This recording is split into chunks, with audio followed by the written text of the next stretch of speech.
A lo que nos truje Chenche. Afortunadamente es un tema que realmente es muy bioquímico. Por eso traje mi caja esa del año de la navegada. Estamos hoy a ¿qué? ¿A 10? No, a 11. 11. Sí, aquí dice 11, ya dice 11, ya lo arreglé. Los enseñé alguna ocasión y alguien dijo que 30 de febrero. Llegaba hasta el 31 de febrero. Ya lo arreglé y ya dice 11 de marzo. Bueno, es nada más el 11. Ya lo arreglé. Estamos entonces hoy a 11 de marzo de 2026. Por cierto, estamos en la semana 8 del trimestre y ya sería, todavía tenemos clase mañana, ¿no? Mañana jueves 12 sería. Cálculo diferencial. Desde la semana pasada estamos en el trimestre en la UAM en la etapa de las encuestas. Entonces, por favor, no se les olvide llenar la encuesta, sean generosos con su profesor. No, sean honestos, sean honestos.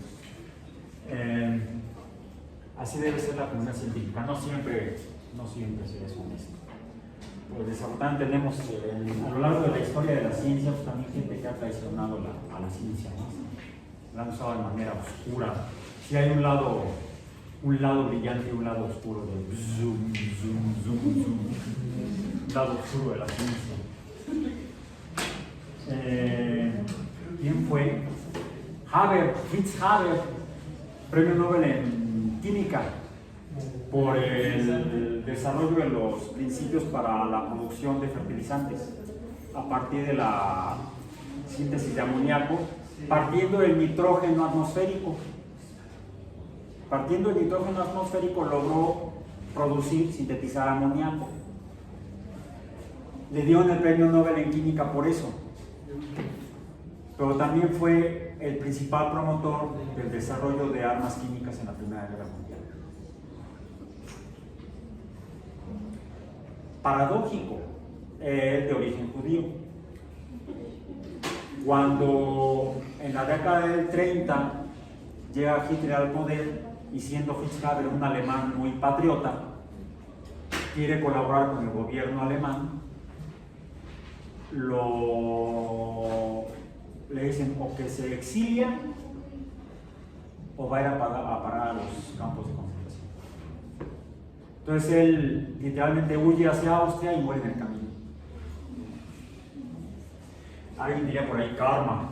Bueno, yo en esas cosas pues, soy científico. ¿Sí? Yo en esas cosas no soy supersticioso, porque da mala suerte.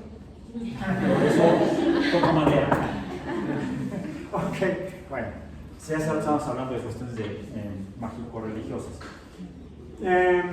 Es curioso porque el cálculo diferencial es fundado en el siglo XVII. Sería el número romanos. En el siglo XVII, 1680 y tantos, en esa década del siglo XVII, simultáneamente por Leibniz en Europa continental y por Newton en las Islas Británicas, en Inglaterra en particular. Hay una pugna, un debate muy fuerte sobre quién había desarrollado el cálculo infinitesimal. Creo que les mencioné que ya desde mucho antes, desde el tiempo de los griegos, se habían dado cuenta los matemáticos que necesitaban a veces obtener resultados numéricos más precisos que lo que hacían, por ejemplo, cuando descubrieron la relación entre me voy a permitir hacerlo así, ya que traje la regla, con el limón rojo lo voy a hacer. Voy a trazar aquí un sistema cartesiano que es del siglo XVII también, René Descartes, contemporáneo de Newton, más o menos. Lo que parecería un sistema cartesiano, un eje vertical, un eje horizontal, son dos líneas rectas que se cruzan. Aquí tendríamos entonces un ángulo que es la distancia que separa las líneas que se cruzan en este punto. Pongamos un sistema de referencia. Vamos a poner aquí 1, 2, hasta aquí, 1, 2, 3. Hacia arriba positivos, 1, 2, 3. Hacia abajo negativos. Hacia la derecha 1, 2, 3. Qué ritmo tan chévere. Positivos. Hacia la izquierda 1, 2, 3. Negativos. Bien.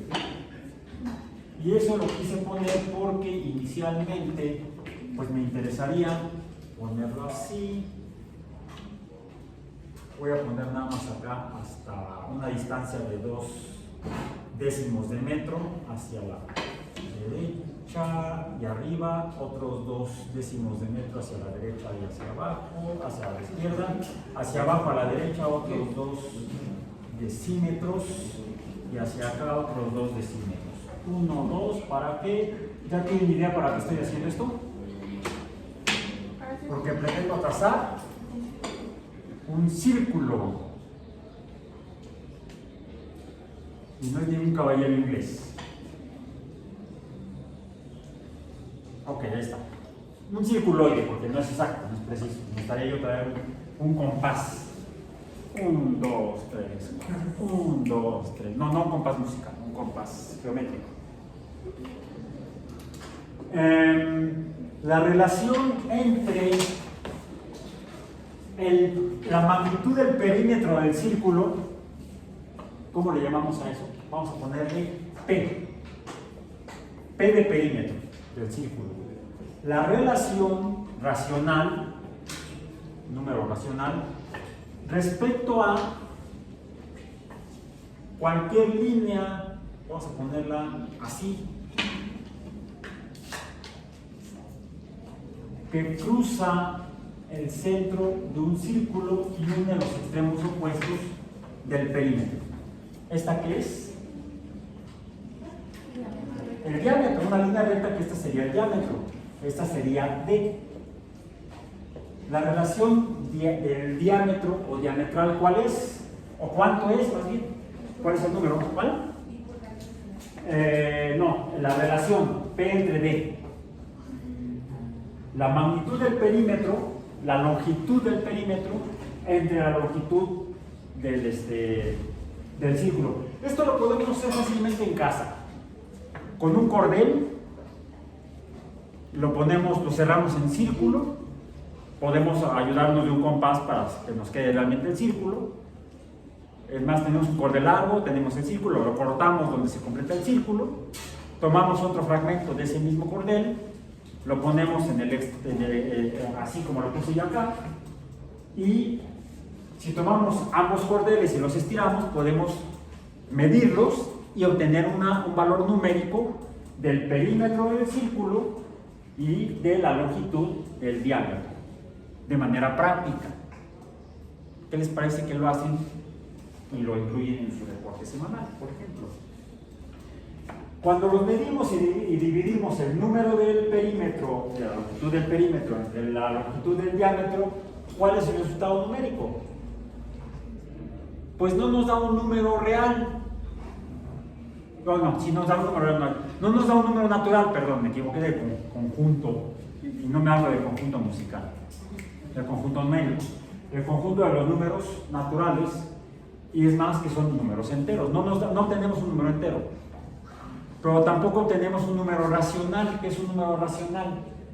Aquel que es la razón o proporción entre dos números enteros y obtenemos una proporción que se expresa mediante un cociente de números enteros o un número entero único. Por ejemplo, 1/2, 3/4, 5/8, todos esos son números racionales. Pero, ¿qué número se obtiene aquí? Lo tienen en su calculadora. ¿Cuál es? Pi. Que mejor lo ponemos como pi, porque así ya sabemos de qué estamos hablando, de un número que no es racional, que es un número irracional, porque no se puede expresar por la forma matemática de un número racional, es decir, entre la razón o proporción de dos números enteros. Es más, no sabemos cuál es el último número, el último dígito decimal o fraccionario de esta relación numérica. Mejor ponemos como 3, pero no es 3, nos falta un pedazo, o nos sobra un pedazo de cordel P del perímetro, 3 y un décimo de cordel, no, nos queda otro pedacito de cordel que es 4 centésimos de cordel, pero no, queda otro pedacito de cordel que es otro milésimo de largo de cordel, pero no acabamos ahí. Los redondeamos en la primaria ¿a cuál? 3, 14, 16. 3, 14, 16. En realidad no es 6. Lo que pasa es que lo redondeamos a 6 porque este es en realidad un 5. Y el que sigue del 5 en los 100 milésimos, o sea, décimos, centésimos, milésimos, milésimos, 100 milésimos de la fracción de esta proporción es un 9. Es 3.14, 15, 92, 64, algo por el estilo. Es más, saquen su calculadora, piquen el pi y díganme qué número les sale. Ay, está enorme.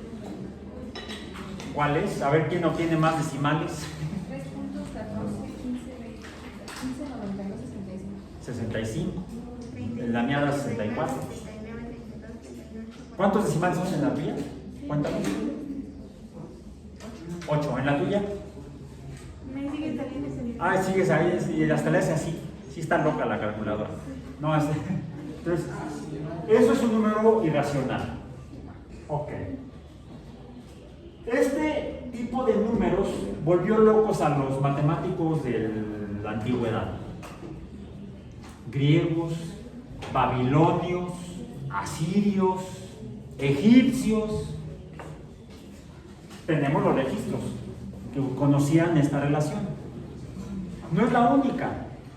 Otra fue la relación que obtenemos, por ejemplo, cuando queremos ver la proporción entre estos dos lados del triángulo que se forma, ya no del diámetro, sino del radio del círculo, considerando la longitud a este punto, llamémosle, si esto es X y esto es Y, este será el punto X, Y correspondiente a estos dos valores, llamémosle este A y a este de aquí B. ¿Sí? Entonces este punto X, Y será igual al punto A, B. Llamemos a este como, llamémoslo C. C al radio. C es el radio de aquí a acá. Bien. Esta razón o proporción de estos números, la relación de C respecto a A y B, se preguntaron cómo se puede expresar numéricamente.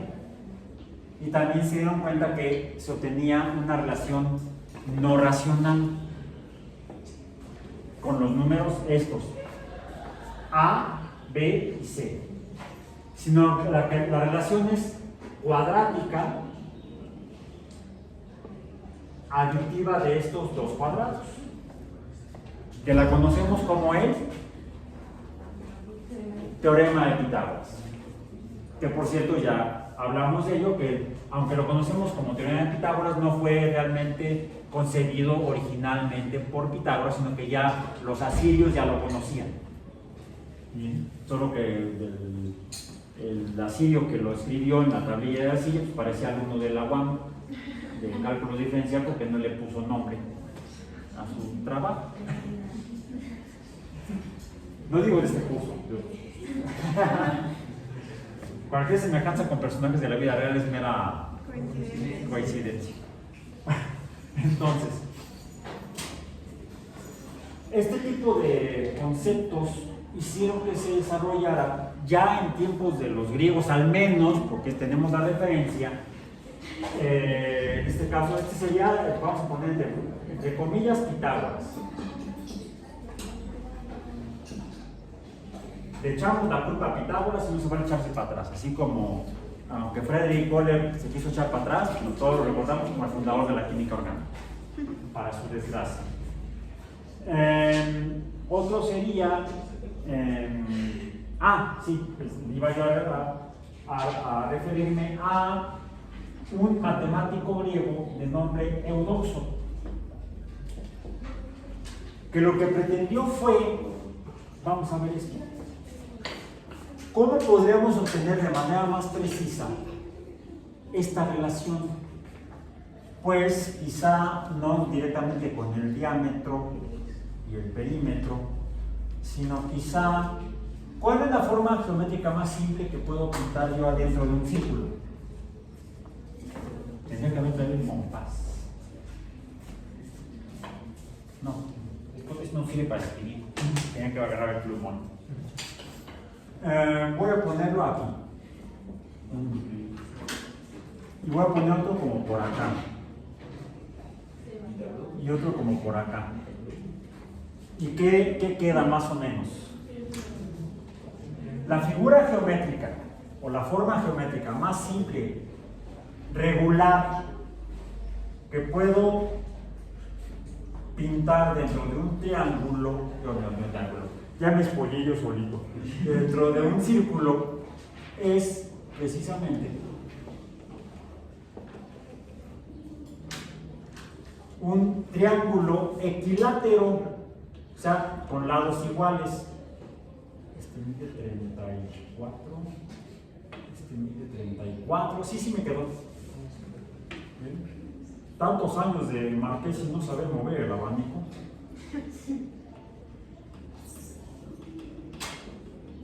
Ahí está. Y este acá. Lo que pasa es que estos me enseñaron a dibujarlos en la preparatoria.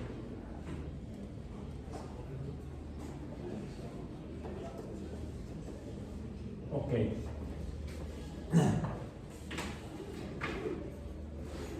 Podemos medir la longitud de los lados rectos del triángulo y sumarlos. Hagan el ejercicio en casa. Llamemos a este A rojo, B rojo y C rojo.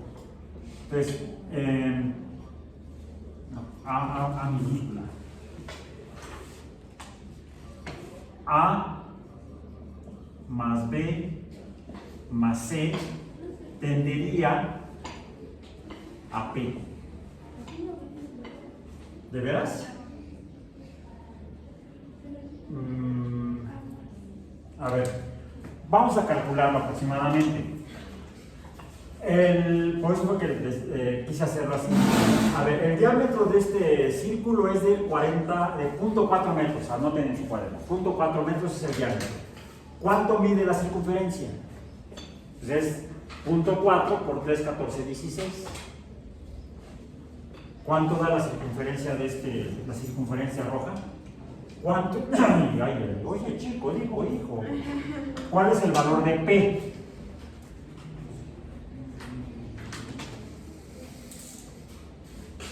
¿Cuánto vale P?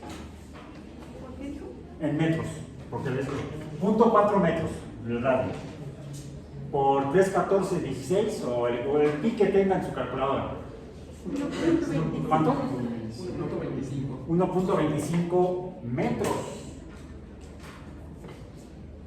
1.25 y más decimales de metros, ¿no? 1.25 metros. ¿Y eso mide esa línea roja? Sí. Hagan el ejercicio en casa para que lo confirmen experimentalmente. Eso es ciencia, si no sería solamente filosofía. Filosofía matemática, como el título de la obra de 1686 de Newton, Principios Matemáticos de la Filosofía Natural. Entonces, la filosofía matemática se va a quedar nada más con solo las letras y los números y las relaciones entre números, las funciones matemáticas, por ejemplo. Eso es filosofía matemática. Matemática experimental es que hagamos el experimento tomamos un cordel, hacemos un círculo, tomamos otro cordel, otro pedazo de ese mismo cordel, hacemos el diámetro y hacemos todo esto. ¿Sí? Y medimos la longitud del cordel y verifiquen que si sí o si no mide 1.25 metros, la longitud del cordel que nos forma un círculo de diámetro de 0.4 metros, o 40 centímetros, o 4 decímetros, o 400 milímetros. Nada más aquí no tenemos milímetros. Ok. ¿Cuánto mide, o cuál es el valor numérico de A más B más C rojos? Les doy el dato aproximado experimental. Mide aproximadamente 0.35 metros, o sea, 35 centímetros. 0.35 metros. Por 3, ¿cuánto da? 1.05 tiende a 1.25. Pues sí, nada más tiene una diferencia de 20 centímetros. Nada más. Bueno.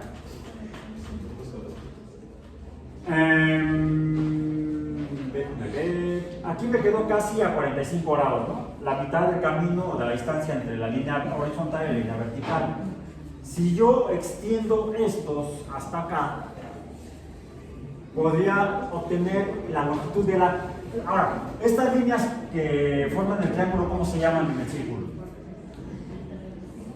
A ver, esto es el perímetro o círculo o circunferencia. La línea que atraviesa de lado a lado pasando por el centro se llama diámetro. La mitad del diámetro es el radio. Las líneas que juntan estos tres puntos del triángulo, o cada línea que forma cada lado del triángulo, ¿el triángulo dónde está? Como ustedes en la UAM. Está sin salida. No, la puerta se abre con entrada y con salida. Está inscrito. Le llamamos un triángulo inscrito en el círculo. Está adentro del círculo. Eso significa que está inscrito. Es lenguaje matemático. Hoy ya aprendimos algo nuevo. ¿Sí? La palabra dominguera esta semana será inscrito. Entonces tenemos un triángulo equilátero inscrito en el círculo de perímetro, o sea, la suma de las longitudes de los tres lados del triángulo, su perímetro es 1.05 metros. Si ahora lo que trazamos es la siguiente figura geométrica por número de lados, ¿cuál sería? Un cuadrado inscrito en el círculo. Es relativamente fácil hacerlo. Lo que necesitamos es, trazamos un círculo, le trazamos el eje con los dos diámetros perpendiculares y con un transportador medimos 45 grados y trazamos dos diámetros perpendiculares, pero a 45 grados de los iniciales. Y entonces podríamos trazar adentro del círculo, por lo tanto, inscrito, un cuadrado inscrito en el círculo. Esto va a ser bastante aproximado. Me quedó bien chueco el punto A. Vamos a hacer así. Este sería el otro. Me está quedando chueco ahorita. Bueno, es nada más aproximado ahorita para hacer la actividad. Sería por acá, así. Chin, chin, chin, chin, chin, chin, chin, chin. Y ahora tenemos entonces el cuadrado inscrito en el círculo. Ahí está. Tenemos un cuadrado. ¿Cuál es el perímetro del círculo? A este llamémosle A más B más, no puede ser C porque C ya lo usé para el diámetro.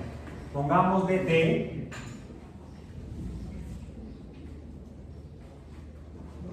más E.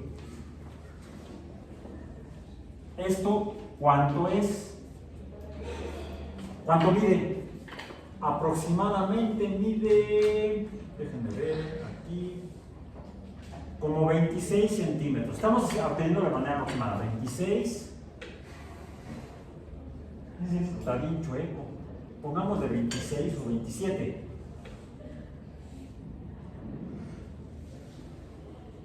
26. Póngale 27. Nada más para aproximarlo. 27 por 4 sería, ¿no? ¿Cuánto es? Ay, que pensé que tenía la tapa puesta ya. 108. 1.08, ¿no? Metros.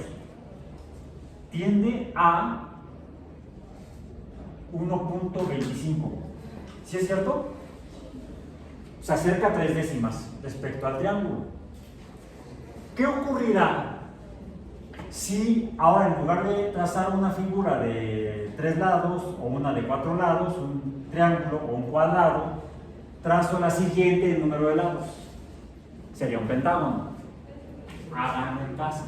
Y luego un hexágono, y luego un heptágono, y luego un octágono, y así sucesivamente, hasta aumentando cada vez en 1 el lado del polígono inscrito en el círculo. Se va a ir acercando a 1.25. Por eso tiende a 1.25 el polígono subsecuente, o sea, el que sigue. Así hasta que logremos tener un polígono que esté lo más cerca posible de 1.25 metros, que es el perímetro del círculo. ¿Cuántos polígonos tendríamos que usar?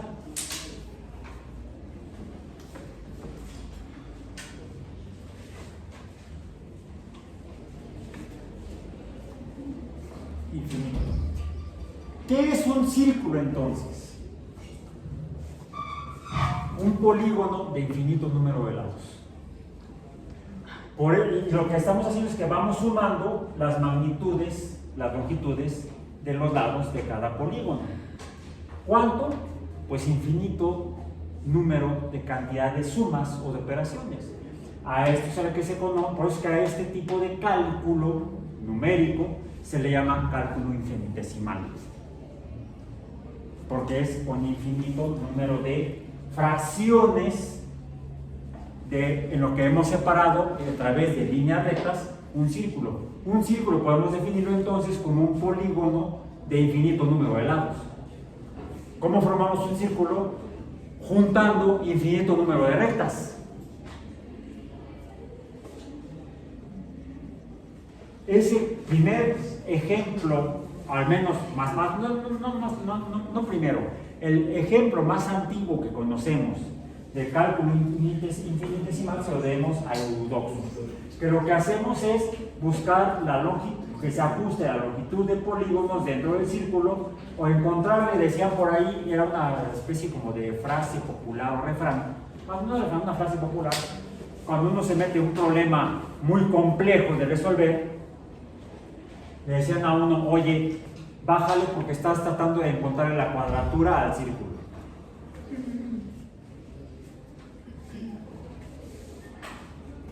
¿Y a qué se acerca esta relación? A pi. Es otra forma, de hecho, de encontrar pi. Hay muchas formas de encontrar pi. Pi sale hasta de las coladeras, sobre todo cuando la tapa es circular. Bueno, entonces,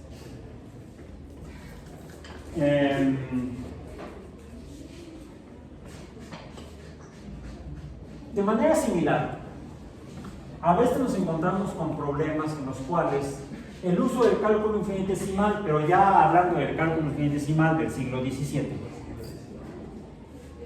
pues encontramos utilidad de ese tipo de cálculo cuando procedemos a usar, por ejemplo, las relaciones que nos salen a partir del caso del triángulo de Pitágoras, partiendo de inscribirlo en el círculo, pero como triángulo formado a partir del radio del círculo. ¿Y qué es lo que obtenemos cuando, por ejemplo, sería un ejemplo, encontramos las relaciones de los triángulos, entre los lados del triángulo rectángulo? Pues estamos procediendo a usar el cálculo trigonométrico o la medición de triángulos, de particular triángulos rectángulos, aunque nos sirve para cualquier otro triángulo.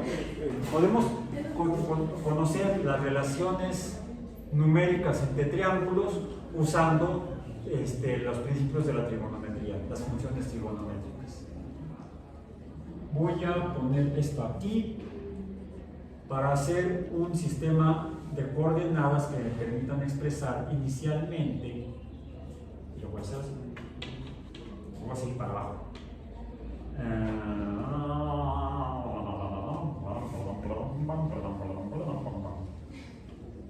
Acá, acá, acá.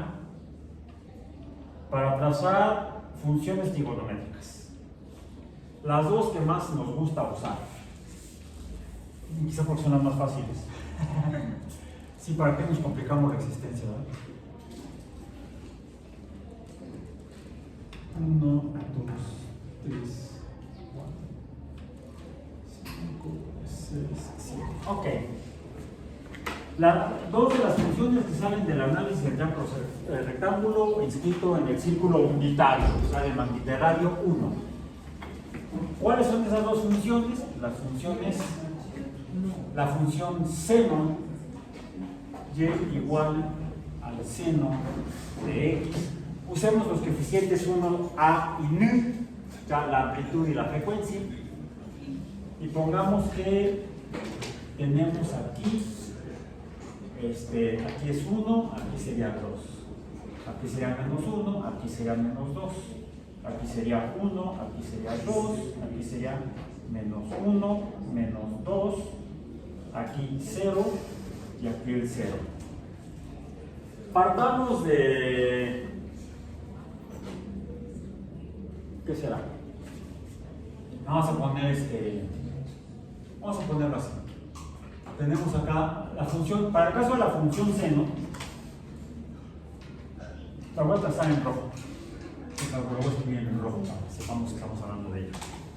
La función seno y igual al seno de x, la trazamos así.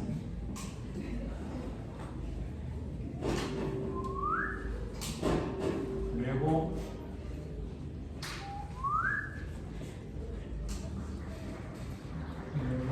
acá, ahí tendríamos 1,5 periodos. Bien, acá queremos poner la derivada. Aquí sería, esta sería y, aquí sería menos y, y aquí vamos a trazar y', la derivada del seno de x.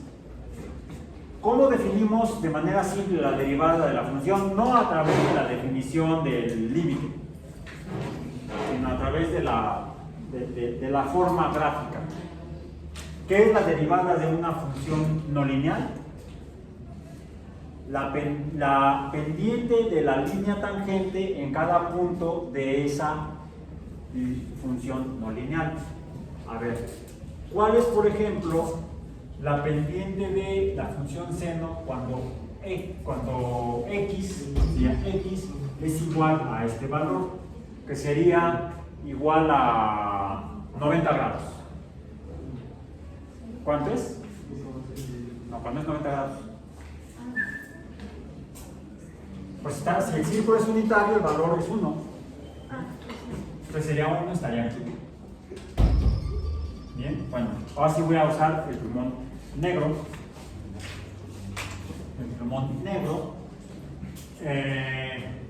Aquí sería y' igual a la derivada en x del seno de x. Ahí está. Bien. Estoy expresando, esto es la derivada de y. Por lo tanto, no puedo poner seno de x, porque seno de x es y. La derivada de y es la derivada en x del seno de x. Ahí está, no hay ninguna cosa rara escrita en el pizarrón. No hay ninguna mentira. Eso es cierto. Definimos a la derivada, esta y, como la pendiente de la tangente en X. Cuando X es igual a este punto, que sería este punto en X, acá también tenemos X, este pues ya no va a llegar más allá de esta clase. Llegó hasta la semana 8. Ni siquiera la terminó. No, ya ven, ya está muy endeble. Luego el problema es que no se ve, en el video no se ve bien. Es algo que me reclaman mucho luego en los videos en YouTube. Profesores, que no se ve, que aquí estamos acabando el trimestre y ya estaba acabando con la tinta. Bueno, por eso compré este negro. ¿Cuál es la pendiente de la línea tangente a la curva del seno en este punto? ¿Cuál es la tangente aquí?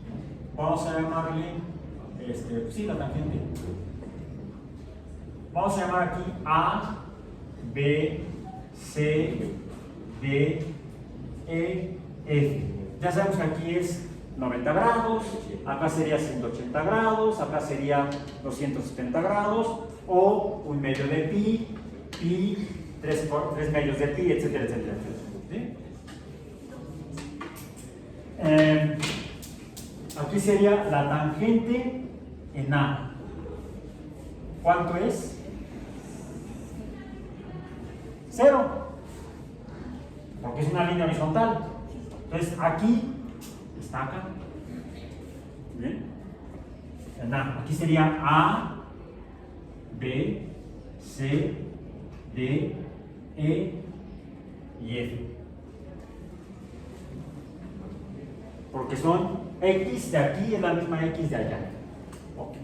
Entonces, ¿cuál es el valor de la pendiente o la derivada cuando X es igual a C? ¿Cuál es la tangente de C? ¿Cuánto vale? 0. Está aquí. ¿Cuánto es la tangente en E?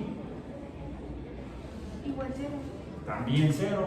La tangente en E es 0.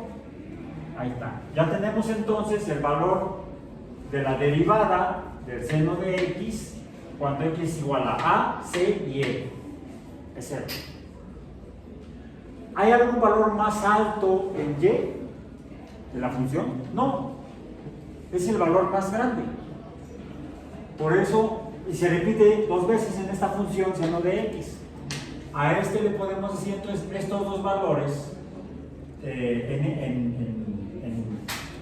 lo voy a tener que usar con rojo. Estos dos valores de Y, la regla, y así vas a poder usar mejor el plumón. Aquí Y, aquí y acá son los valores más grandes o máximos. Le ponemos máximo punto posibles de Y. No hay valores mayores. ¿Hay valores menores? ¿Cuál es el menor? Cuando X es igual a C. Entonces aquí lo que tenemos es, aquí tenemos el valor mínimo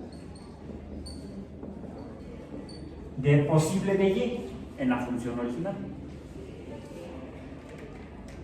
Y su tangente es igual a 0 o su derivada es igual a 0. La tangente es igual a 0, la derivada es igual a 0.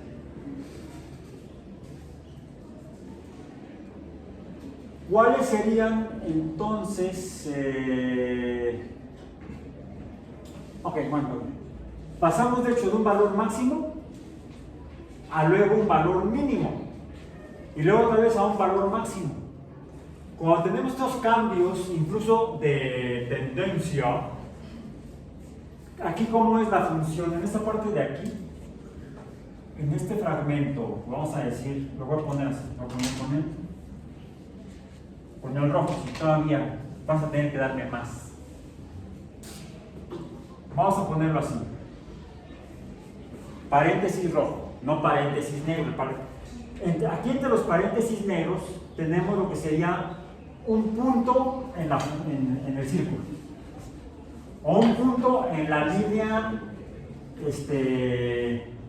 colineal al diámetro de este círculo con este ángulo, el ángulo de 45 grados. Tenemos el punto A, B, que son un valor en X y un valor en Y. Los escribo entre paréntesis. Aquí lo que voy a escribir entre paréntesis es otro concepto matemático que necesitamos luego para dar información sobre funciones. A esto le llamo rango del intervalo.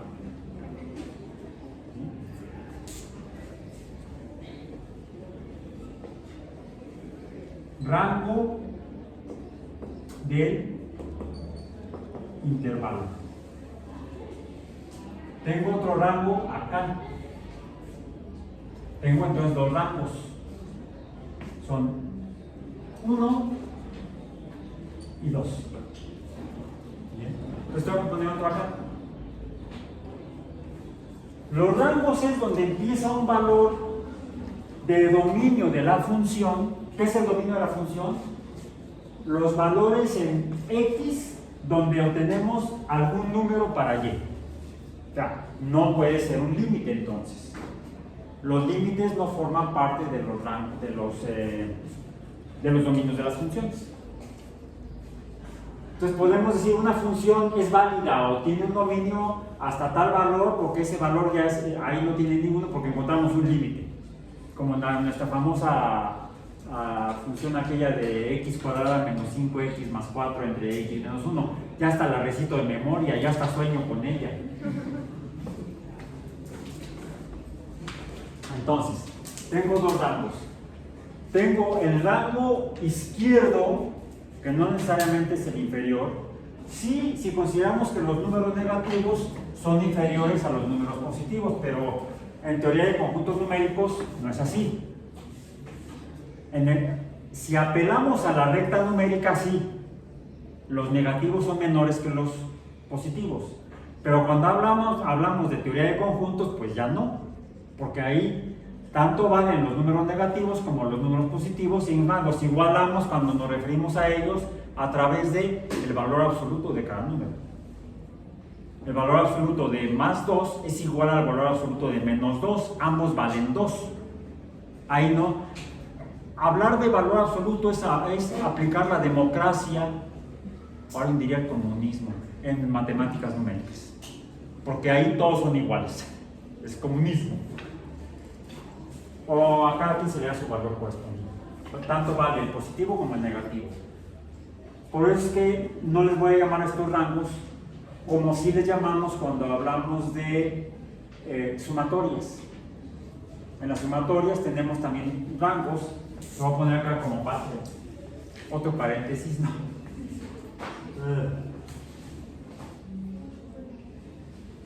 Sí, lo voy a poner como paréntesis. Este símbolo, cuando lo vemos, lo escribimos la clase pasada. ¿Esto qué significa? Esto significa... No, sería... La sumatoria desde A hasta M es igual a A más B más C más hasta N. ¿Ok? O sea, esto es sumatoria. ¿De dónde a dónde? Pues de aquí a acá. Estos son los rangos. Lo pongo así. Estos son los rangos. Tenemos un rango inferior y un rango superior. Su está abajo, está arriba. ¿Sí? Incluso también en sentido de la magnitud cuantitativa del número. Siempre el rango superior siempre es un número más, con un valor numérico mayor que el rango inferior.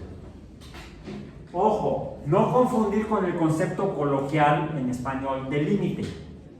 No es el límite inferior y el límite superior, no. El límite en matemáticas es el límite matemático. O sea, los valores no definidos o donde una función pierde el dominio. Eso es el límite en matemáticas aplicado a las funciones. El límite es entonces donde el punto donde ya no es válida una función. Esos son los valores límites de una función. Y no necesariamente hay mayores y menores. Pueden estar en medio, como hemos visto en aquella función x cuadrada menos 5x más 4 entre x menos 1, una vez más.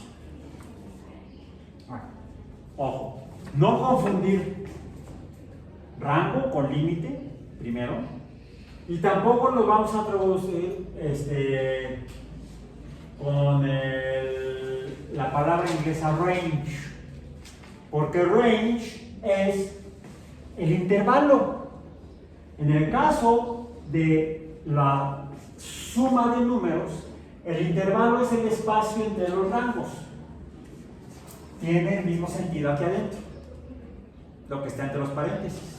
Y tenemos dos tipos de paréntesis. Cuando hablamos de rangos, en el caso de las funciones, pueden ser paréntesis así como los tradicionales, curvos, o paréntesis cuadrados o corchetes. A esto lo llamamos rangos abiertos, lo cual no voy a profundizar ahorita, y estos le llamamos rangos cerrados. Quedémonos con el concepto genérico de rangos, donde empieza donde me refiero inicialmente a alguna propiedad de una función y donde ya no me refiero a lo mismo en ese pedazo de esa función. Este es el rango de un lado, este es el rango del otro lado, y en medio está el intervalo. Cuidado cuando lo lean en libros en inglés, porque al intervalo le llaman, lo voy a poner entre paréntesis también, entre paréntesis y comillas, range. El intervalo es el range, es la range. Por lo tanto, la traducción de range no es rango. No digan así, es que el rango de la sumatoria, es que el rango de la función. No. Porque si la traducción de range fuera rango, la traducción de change sería chango. No. Rango es intervalo. Entonces, en el intervalo entre los rangos, x igual a 0.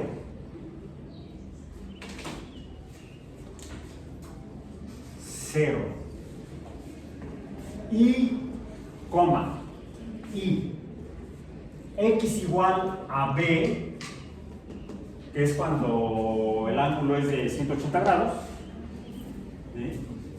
La función seno de x, sus valores ¿cómo son? ¿Perdón? Positivos, mayores a 0. ¿Sí? Aquí, esto es mayor que 0. Esos valores son mayores que 0. Decimos que la función es positiva. Es más, lo ponen así, positiva, o lo podemos indicar con el signo de suma, más, positivo.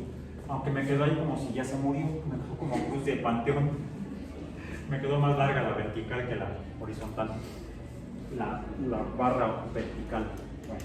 En cambio, en el intervalo entre los rangos B y D, ¿cómo es la función? Menor que 0. Los valores son menores que 0 y por lo tanto es negativa o barra. Bueno, podemos encontrar que a veces hay funciones que pasan de valores positivos a valores negativos, de valores positivos a valores negativos. Vamos.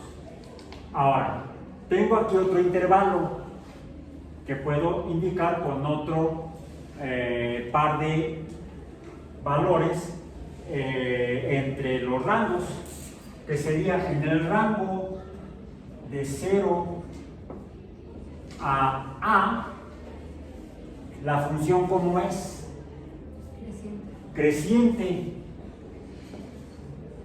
crece. Y en el rango de A B, o sea, en el intervalo de A a B, la función como es decreciente. Y luego de B a C, ¿cómo es? También decrece. Mientras que de C a D crece, y de D a E decrece. No, perdón, decrece. Sigue creciendo. Sigue creciendo, perdón. Me emocioné. No sería en el de E a F. ¿Sí? Aquí sigue creciendo. Aquí lo que estamos viendo son características de esa función en particular, la función seno. Y que esas características las puedo encontrar también una equivalencia o una relación en la derivada de la función original. ¿Cuál es la pendiente donde la función decrece? Es decir, en el intervalo A, C. ¿Cómo es la función? Pues de A a B decrece y de B a C decrece. Aquí la función es decreciente. La pendiente en el punto donde empieza a cambiar decrece. Aquí la pendiente es pequeña. Luego va aumentando la pendiente.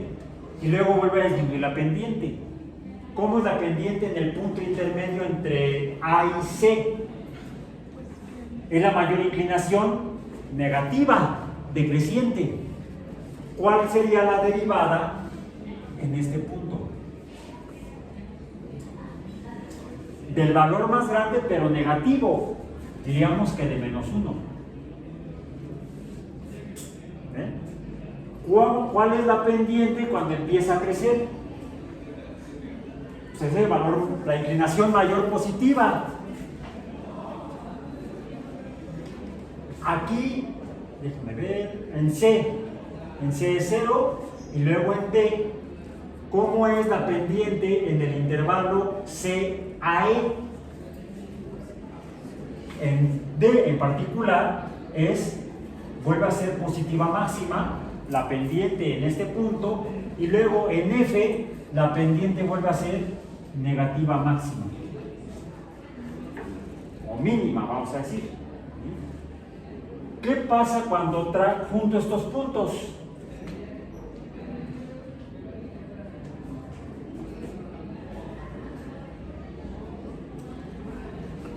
Pues obtengo otra función matemática, que por cierto, esta función es la derivada de y, que es la derivada en x del seno de x, y esto es igual a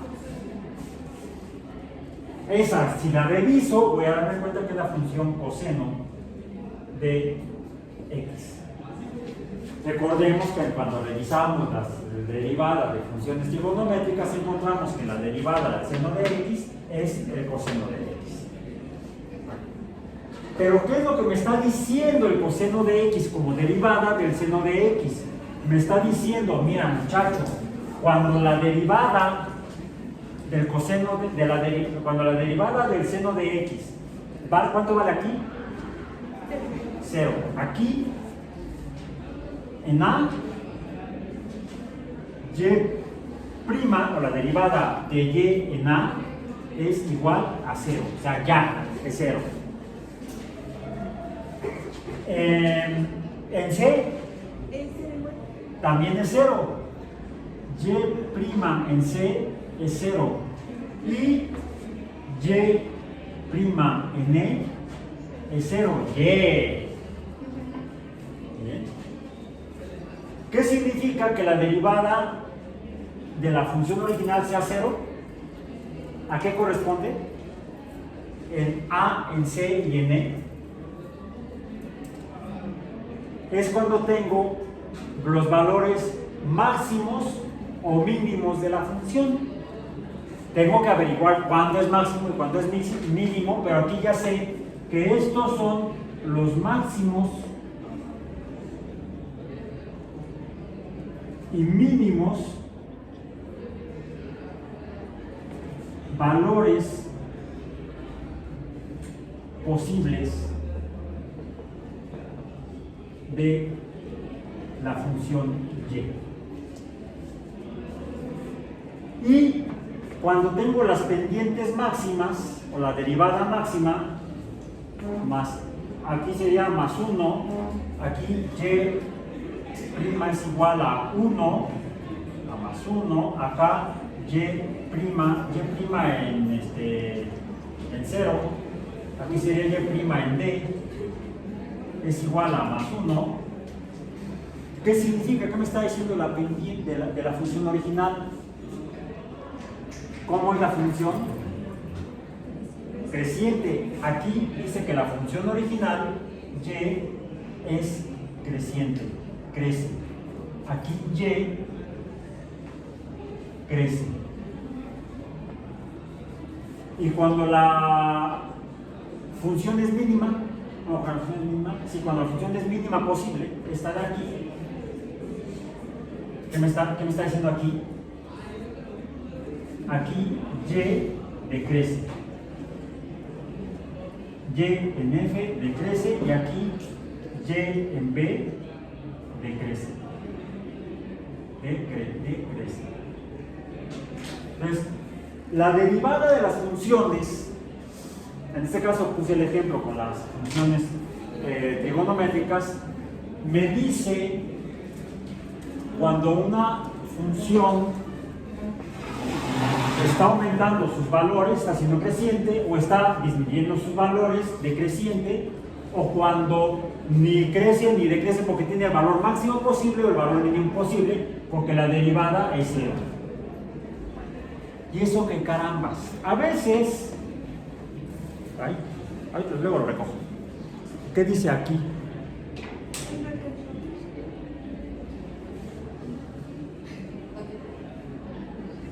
Hewlett Packard.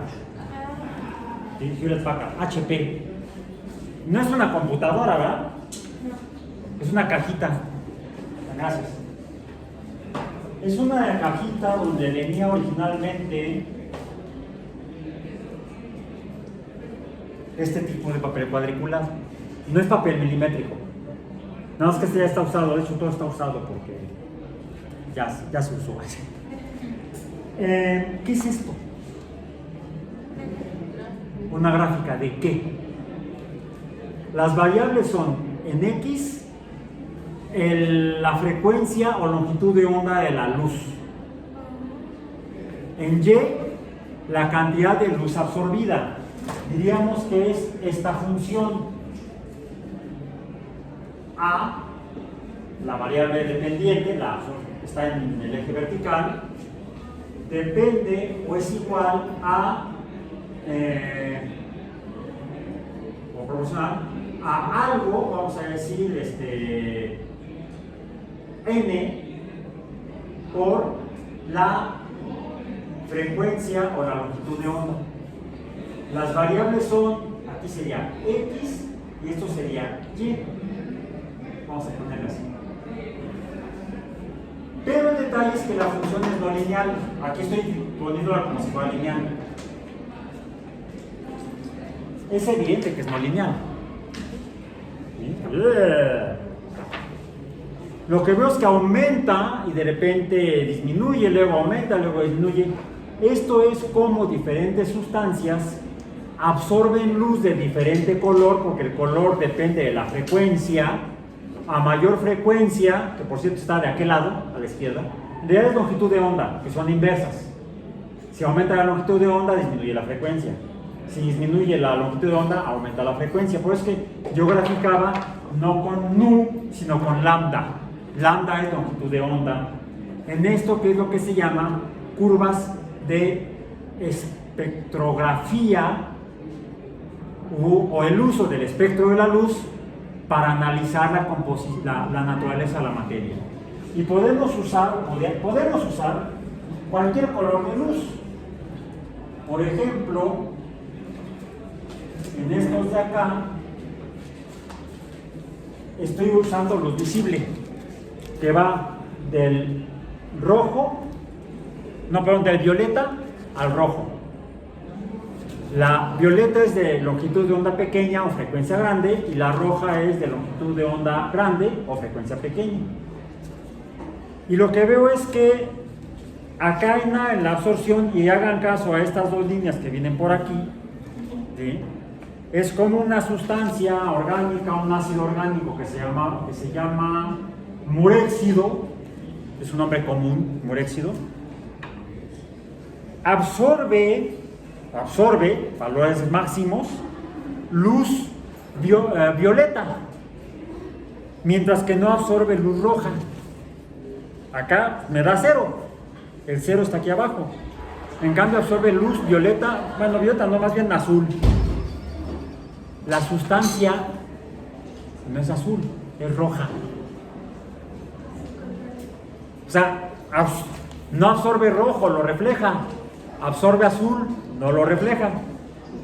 A esto le conocemos como un espectro de absorción, donde lo que tengo es una función no lineal, primero creciente, tiene un máximo y luego un decreciente. Se pueden hacer análisis de la materia con luz visible, con luz ultravioleta.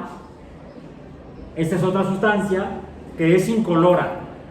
Entonces no puedo usar luz de color, luz blanca, vamos a decir, o luz con colores del violeta al rojo. Tengo que usar luz no visible para nosotros, como la luz ultravioleta. Y lo que veo es que sí, a ciertos colores de luz ultravioleta o longitud de onda absorbe y en otros ya no absorbe. Aquí absorbe aquí más que acá cuando le hago ciertos cambios al compuesto. En este caso era un ácido carboxílico. O a veces uso ondas de radio, luz invisible para nuestros ojos, y lo que obtengo en la gráfica es la primera derivada. Esta estaría aquí. ¿Qué significa? Este valor máximo sería donde la función de absorción real está creciendo. Aquí sería 0, aquí es un máximo o un mínimo, y acá un máximo o un mínimo. Como yo sé que pasa de valores de este máximo a este mínimo en la derivada, aquí está siendo creciente, aquí está siendo decreciente. En realidad esto es una curva que primero sube y luego baja. Entonces, estas gráficas que se hacen con ondas de radio se trazan como primera derivada de la función original, que sería una curva como las otras. En las otras se trazan de manera natural como absorción o no absorción de la materia. Por cierto, si yo encontrara esto en un espectro así, ¿aquí qué significaría? Aquí está absorbiendo la luz, ¿aquí qué estaría provocando? Si fuera el caso, emisión de luz, y ocurre en dos fenómenos: fosforescencia y fluorescencia. Entonces, el entender a las funciones no lineales, ya sea en su forma natural o en sus derivadas, me ayuda a interpretar cómo interactúa la luz con la materia. A veces vemos que algunas cosas son iluminadas, como en mi reloj, en las manecillas tiene ahí una cosita que se ve como verde. Cuando le da la luz, no se lo puedo mostrar ahorita, aunque apague la luz, esto en oscuridad lo voy a poder ver, porque lo que tiene ahí es fosforescente. Estaría, si yo hiciera el espectro correspondiente, casi me mato, tendría aquí un valor negativo. No es brujería, es fosforescencia. Por eso es que es importante que entendamos cómo usar funciones no lineales. Por hoy terminamos.